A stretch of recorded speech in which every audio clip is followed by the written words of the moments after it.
세계 최고 두뇌 최대 부호 성공 집단을 탄생시키는 유대 솔로몬 탈무드 제32장 유대 부자 철학 78대 22 순수한 상품이라야 한다.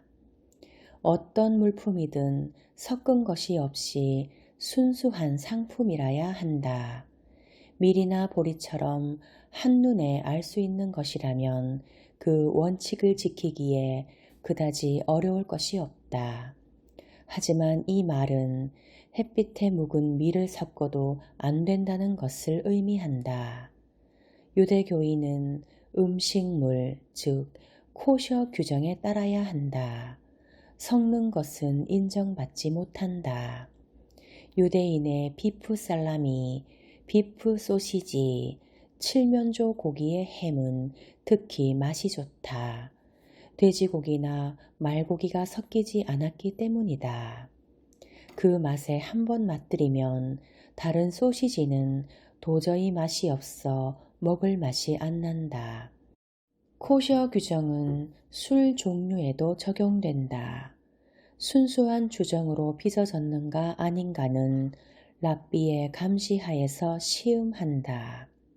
가공식품이든 술이든 코셔로서 합격된 것은 상표 밑에 담당 랍비의 서명이 찍혀 있다. 탈무드는 포도주에 물을 타서 파는 것도 규제하고 있다. 물탄 술이라는 것을 손님이 승인할 경우에 한해서만 술집에서 물탄 포도주를 팔아도 된다. 그러나 다른 술집이나 중개인에게는 비록 상대가 물탄 것을 승인하더라도 팔아서는 안 된다. 이것을 사간 다른 술집에서 손님에게 물탄 술이 아니라고 속여서 팔 우려가 있기 때문이다. 더구나 물탄 포도주라면 잡균이 섞여 부패하고 발효하여 장기 보존이 어려워질 가능성도 있다. 어쨌든 이런 행위는 상업상 신용을 잃게 하는 결과밖에는 안 된다. 얼마에 팔 것인가 생각하기 전에 상품 품질 관리부터 철저히 하여 정직하게 파는 것이 중요하다. 얼마에 팔 것인가 생각하기 전에 상품 품질 관리부터 철저히 하여 정직하게 파는 것이 중요하다. 뉴욕에 있는 한 유대인 고서 상인은 손님에게 책을 건네주기 전에 떨어져 나간 장은 없는가를 확인한다. 옛 책이므로 표지나 장정이 더럽혀져 있는 것은 어쩔 수가 없다고 하지만 본문이 다 갖추어지지 않은 책을 손님에게 팔아 넘겼다면 그것은 뒷날의 신용과 관계가 된다. 파손되었거나 결함이 있는 상품을 팔지 않는 신용으로 유대인은 고객의 수를 늘려왔던 것이다. 파손되었거나 결함이 있는 상품을 팔지 않은 신용으로 유대인은 고객의 수를 늘려왔던 것이다. 하지만 반대의 경우에서도 유대인은 재능을 보인다. 즉, 흠이 있는 물건을 싼 값으로 대중에게 팔아 넘기는 수법이다. 이 경우 사는 쪽에서도 흠이 있는 물건이라는 것을 알고 사는 것이므로 이것도 속이는 것이 아니며 정직한 상술이다. 맨해튼 남동부에 통칭 이스트사이드라고 불리는 한 구역이 있다. 중국인 거리에 인접한 구역으로 그곳 양복점에는 인류 메이커의 새 양복들이 쭉 걸려 있는데 모두 시중 가격의 반값이다. 모두 상표를 뜯어낸 자투리 옷감으로 만든 물건이기 때문이다. 한 유대인 레코드 가게의 할인 판매대에 심판이 싼값에 매겨져 놓여 있었다. 들여다보니 커버 귀퉁이에 직경 5mm 정도의 구멍이 뚫려 있었다. 더 자세히 살펴보니 레코드판의 센터 부분에도 같은 모양의 구멍이 나 있었다. 상품에 일부러 구멍을 뚫어서 이것을 흠이 있는 물건으로 만들어 놓은 셈이다. 유대식 중고품의 방법은 우리나라에서 통하기는 어렵다. 왜냐하면 우리나라는 기능본이라기보다는 외견본이이기 때문이다. 상표를 중시하고 상품 이름에 매달려서 유명 메이커의 상품이라는 것을 자랑하고 심지어는 그것을 인류 백화점에서 사왔다는 것까지 자랑을 한다. 남자들은 회사 배지를 가슴에 달고 부인들 가운데는 목에 두른 스카프 끝에 매달린 인류 디자이너의 사인을 보란듯이 팔랑거리면서 활보하고 있다. 이쯤 되면 이미 디자인 자체는 아무래도 상관이 없다. 이런 사람에게는 유명인이나 인류품에 어떤 형태로든 관계되어 있는 것만이 최대의 관심사이기 때문이다. 이 허영심의 맹점에 끼어들어 횡행하는 것이 바로 가짜 상품이다. 핸드백, 넥타이, 스포츠 용품 등에서 이태리 째니 프랑스 째니 하고 속여 싼 물건에 비싼 값을 매겨 파는 사람들이 허다하다. 이 경우 책망해야 할 것은 가짜를 공급한 상인보다 그것을 선호하는 대중의 허영심일 것이다. 값싼 물건에 인류 메이커 상표를 달아 파는 사기 상술은 유대인의 전통에는 전혀 없다. 짐작으로 상대를 믿지 마라.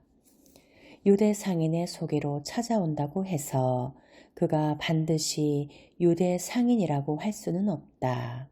오히려 상인이 아닌 유대인인 경우가 더 많다고 할 수 있다. 그러나 상인이 아니더라도 유대인은 모두 유대 상술의 기초는 마스터하고 있다. 유대 상인의 소개로 유대인 화가가 찾아오자 어떤 사람이 그 화가를 한 캬바레로 데리고 갔다. 그 유대인 화가는 스케치북을 꺼내더니 떠들썩하게 둘러앉은 호스티스 중에서 한 사람을 데생하기 시작했다. 이윽고 완성하여 보여준 그림은 정말 잘 그려졌다. 정말 잘 그렸다. 그가 칭찬을 했더니 화가는 마주 앉은 자리에서 다시 스케치북에 연필을 놀리기 시작했다. 때때로 그쪽으로 왼손을 내밀어 엄지손가락을 세워 보이곤 했다. 그 위치에서는 화가가 그리고 있는 그림이 보이지 않았지만 아마 자기를 모델로 그리고 있는 것으로 생각했다. 그렇다면 화가가 그리기 쉽게 해야지. 그는 옆 얼굴이 약간 보이는 포즈를 취하고 약 10분쯤 있었다. 자, 됐다. 라며 화가가 연필을 놓았다. 그런데 화가가 보여준 스케치북에는 그 화가의 엄지손가락이 그려져 있었다. 납득될 때까지 묻는다. 한국인은 외국 여행을 하면 안내인의 설명만 듣고 명승고적을 돌아보고 그것으로 만족하고 돌아온다. 그것은 다분히 초등학교와 중고등학교 시절 수학여행을 다닌 버릇이 있기 때문일 것이다. 결국 유치원생 같은 여행을 하고서도 좋아하는 것이다.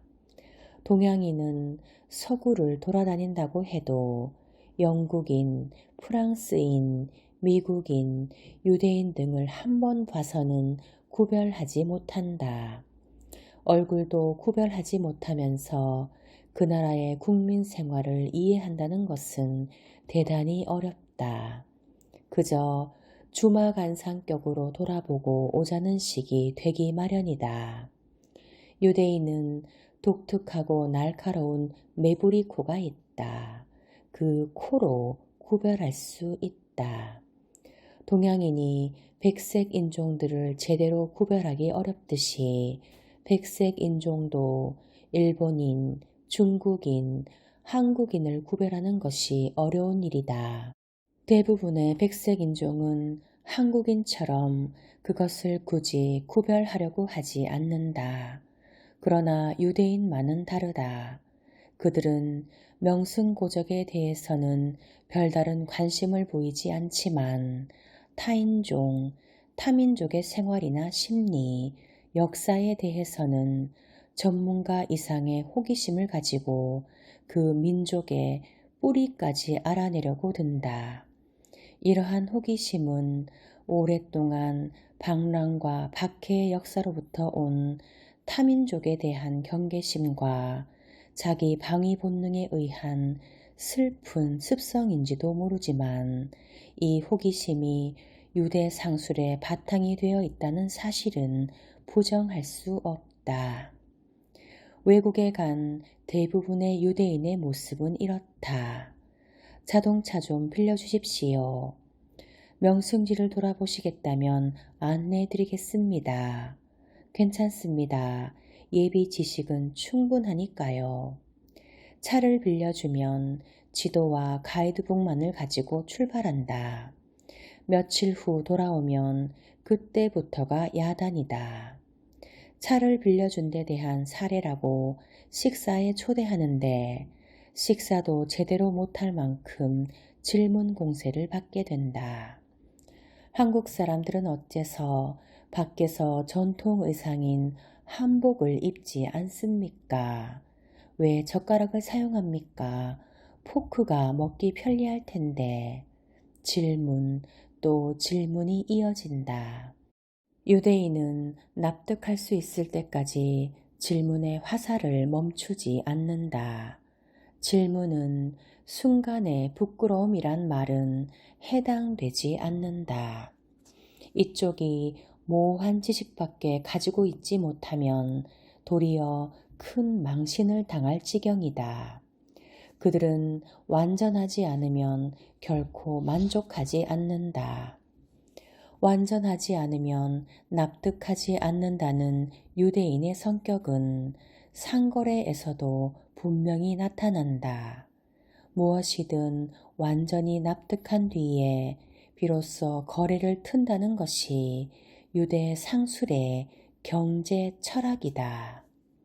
눈물과 웃음의 예지, 유대인의 유머, 정직은 때로 기막힌 상술. 한 유대인이 카페에 들어와 맥주 한 잔을 주문했다. 술집 주인은 맥주 절반쯤에다 거품이 절반쯤 들어있는 맥주 한 잔을 손님에게 갖다 주었다. 그때 손님이 물었다. 하루에 맥주를 몇 병이나 파시나요? 하루에 약 20병 정도는 팝니다. 손님이 말했다. 나는 댁이 맥주를 좀 더 많이 팔 수 있는 방법을 알고 있습니다. 술집 주인이 물었다. 어떻게 하면 됩니까? 손님이 말했다. 잔에 맥주를 가득 채우면 됩니다.